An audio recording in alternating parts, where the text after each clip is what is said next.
taon na ang nakalipas noong tumama ang Bagyong Pablo sa Mindanao. Kaugnay nito, ginunita ng Davao Oriental at Compostela Valley ang pananalasa ng naturang bagyo sa lugar. Yan ang tinutukan ng aming kasamang si Penga Linyo ng Radyo ng Bayan Davao. Malaki ang pasasalamat ng mamamayan ng Buston, Katiil at Baganga sa Davao Oriental na nakabawi na ang mga ito sa trahedyang naranasan noong ika-4 ng Disyembre 2012 nang humagupit sa bayang ito ang Bagyong Pablo noon. Naganap naman ang isang misa Huwebes ng umaga sa mga nabanggit na mga bayan at nagkaroon ng salo-salo ang mamayan sa isang simpleng almusal matapos ang misa para magpasalamat sa Panginoon na sila ay nakabangon ng muli matapos ang trahedyang tumama sa kanila 2 taon na nakalilipas.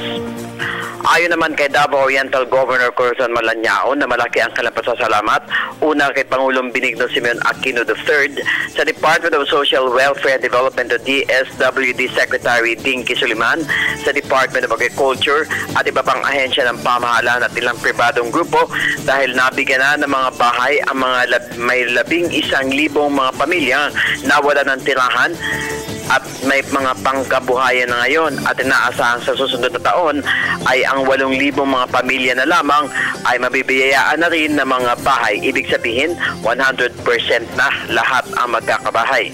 Kasabay ng pagunita Huwebes ng umaga ang inaugurasyon ng Sunrise Long Beach Park sa Baganga na ayon kay Malanyaon ay isa sa mga maipagmamalaki ng tourist spots ngayon.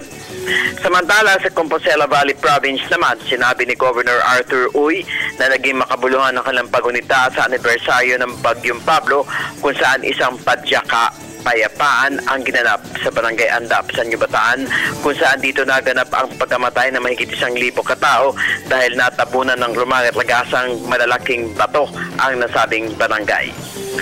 Sana nga lang, ayon sa kanya, na ngayon nakabangon na ang kalambayan ay manumbalik na muli ang sigla ng negosyo sa Compostela Valley Province na ngayon ay nakakapag-export ng muli ng saging sa ibang bansa.